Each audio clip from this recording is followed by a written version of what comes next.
नमस्कार। आज हम सुनेंगे कहानी सुरक्षा कवच।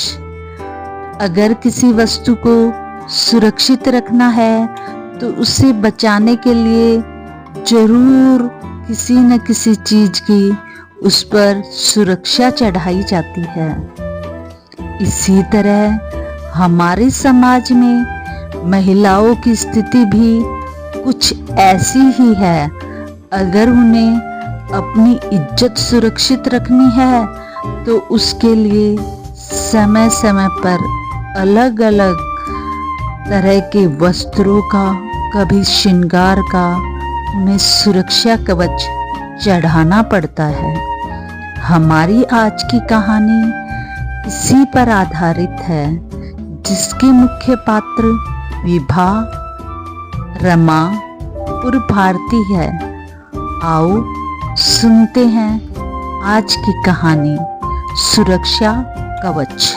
भारती की इस विवशता को उसकी दोनों बेटियों रमा और विभा तो जानती थी, क्योंकि उन किशोर बालाओं ने वह विवशता अपनी आंखों से देखी थी।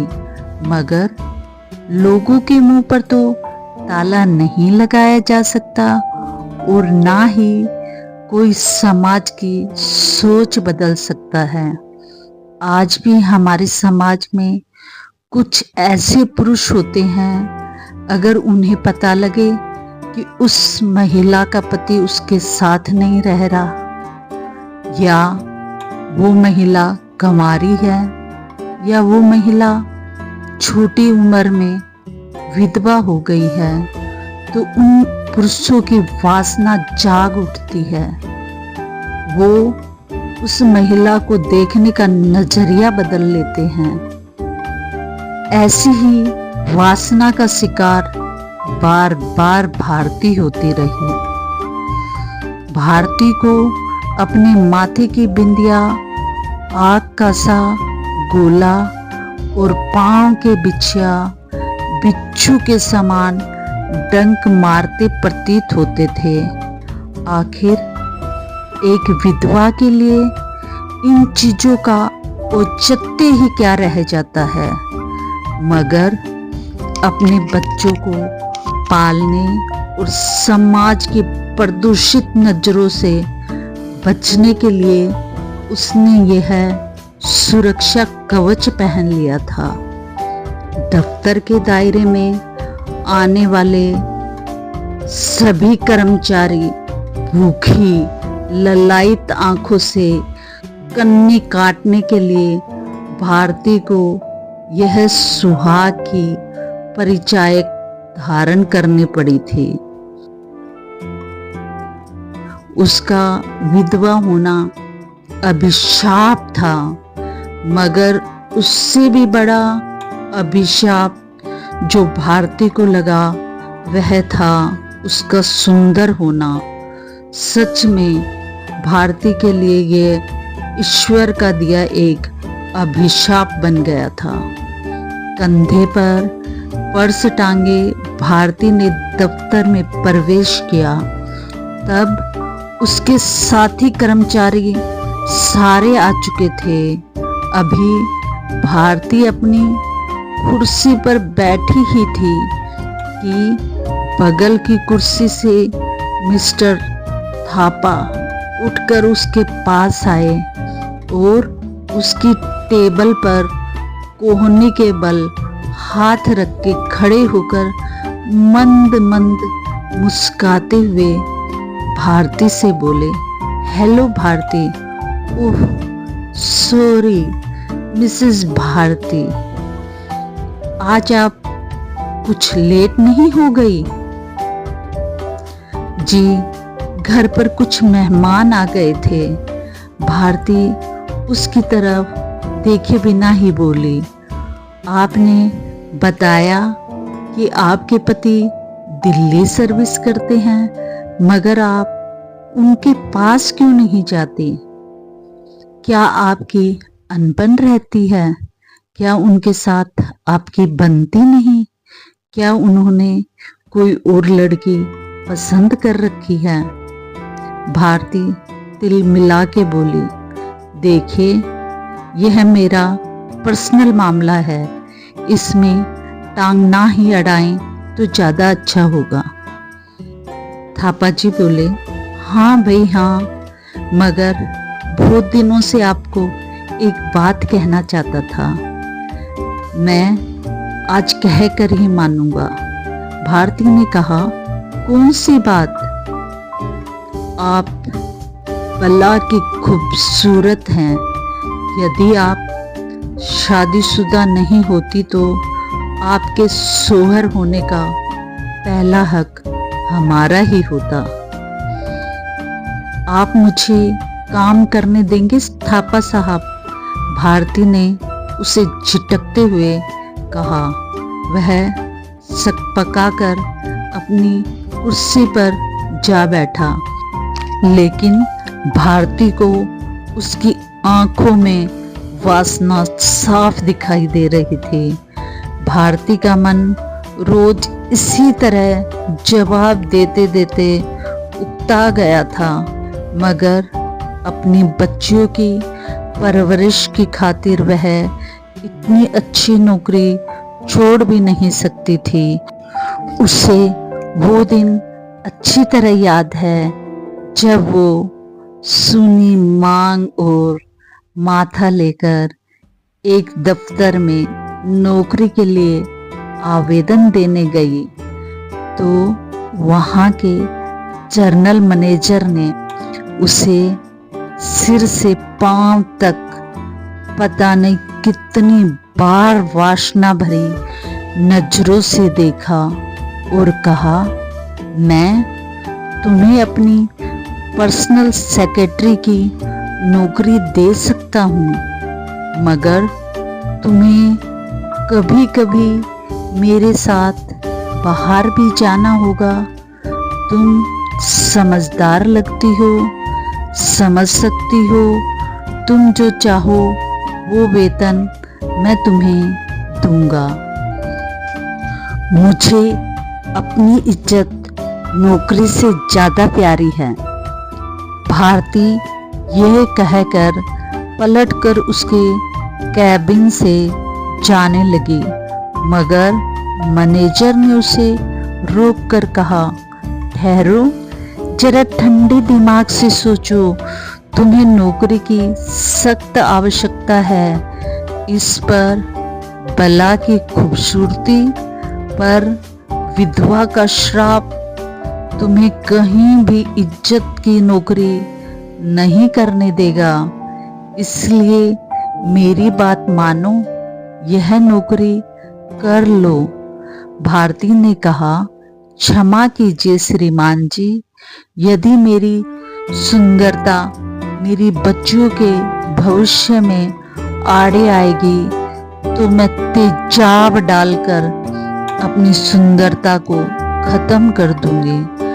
भारती इतना कहकर एक झटके से बाहर चली गई, मगर तब उसे एहसास हुआ कि पति भले ही अपनी पत्नी को शराब पी के मारे या उसका जीवन नर्क बना दे, मगर उसके होने से ही सुहाग के प्रतीक औरत से जुड़े होते हैं।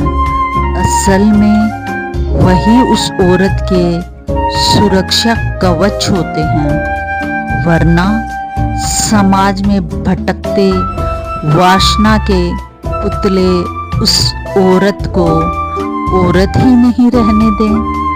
तब भारती ने विधवा होते हुए भी सुहाग के प्रतीकों का सुरक्षा कवच बना लिया। भारती ने दिमाग को एक झटका देकर पुरानी बातों से बाहर आई और फाइलों में मग्न हो गई। शाम को कंपनी का बॉस उसके समीप आकर बोला, आज शाम क्या तुम फ्री हो भारती? क्यों सर? भारती ने पूछा। आज तुम्हारे साथ किसी शानदार होटल में डिनर करने का मूड है हमारा। भारती, क्षमा कीजिएगा सर, मेरे पति दिल्ली से आए हुए हैं। आज मैं और मेरा परिवार उनके साथ ही समय बिताएगा। भारती ने सकपकाकर कहा। अच्छा, तो कल या परसों? बॉस ने फिर पूछा। नहीं सर, पहली बात मैं होटलों में जाती नहीं, दूसरा मेरी बच्चियों के एग्ज़ाम हैं, उनके साथ मेरा घर होना ज़रूरी है।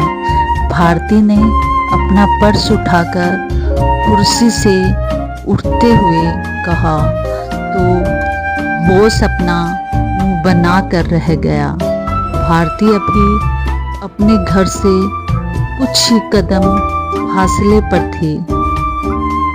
मोहल्ले में रहने वाली एक अधेड़ उम्र की महिला सरोज उसे रोकते हुए बोली, कहाँ से आ रही हो? भारती, दफ्तर से आ रही हूँ चाची, भारती ने मीठे स्वर में जवाब दिया। यह है तुम जो श्रृंगार पट्टे करके दफ्तर जाती हो, तुम्हें क्या शोभा देता है? आखिर तुम्हारे पति को गुजरे अभी समय ही कितना हुआ है?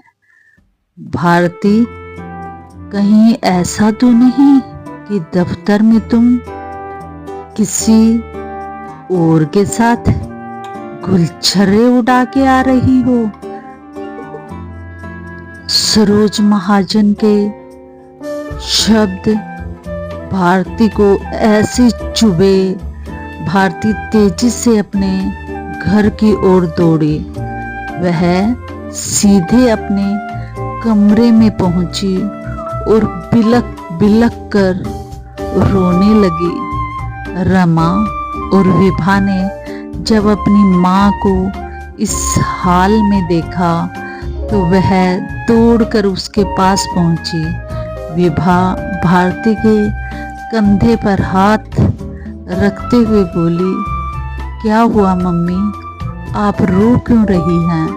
हाँ बताओ मम्मी, किसी ने आपसे कुछ कहा है क्या? रमा भी चिंतित स्वर में बोली। मगर भारती रोती रही, तब तक रोती रही जब तक कि उसके आंखों के आंसू अपने आप न थम गए। रमा और विभा ने भी उन्हें जी हल्का करने के लिए रोने दिया। फिर रमा एक गिलास में पानी लाकर भारती की ओर बढ़ाकर बोली, मम्मी, अब हम बच्ची नहीं हैं जो इस रोने का कारण ना समझ सकें। जो कुछ सरोज आंटी ने आपसे आज कहा है वह तो हम रोज सुनते हैं, मगर हमने कभी इसका आपसे जिक्र नहीं किया, क्योंकि जिक्र करते तो आपका दिल टूटता। हाँ मम्मी, दुनिया जो कहती है उसे कहने दो। आपके आंसू उनकी जुबान पर ताला नहीं लगा सकते, अलबत्ता आपकी जिंदगी और हमारे भविष्य पर ग्रहण जरूर लगा सकते हैं। ये माथे की बिंदिया और ये पाँव के बिछुए सुहागनों के लिए सुहाग चिन्ह होंगे, लेकिन मम्मी, ये हमारे परिवार के लिए सुरक्षा कवच हैं। आप इन्हें अपने से अलग कभी मत होने देना, नहीं तो हमें लगेगा कि हमने सचमुच अपने पापा को खो दिया है। भारती दोनों बेटियों का मुंह ताकती रह गई कि कब वो इतनी समझदार हो गई।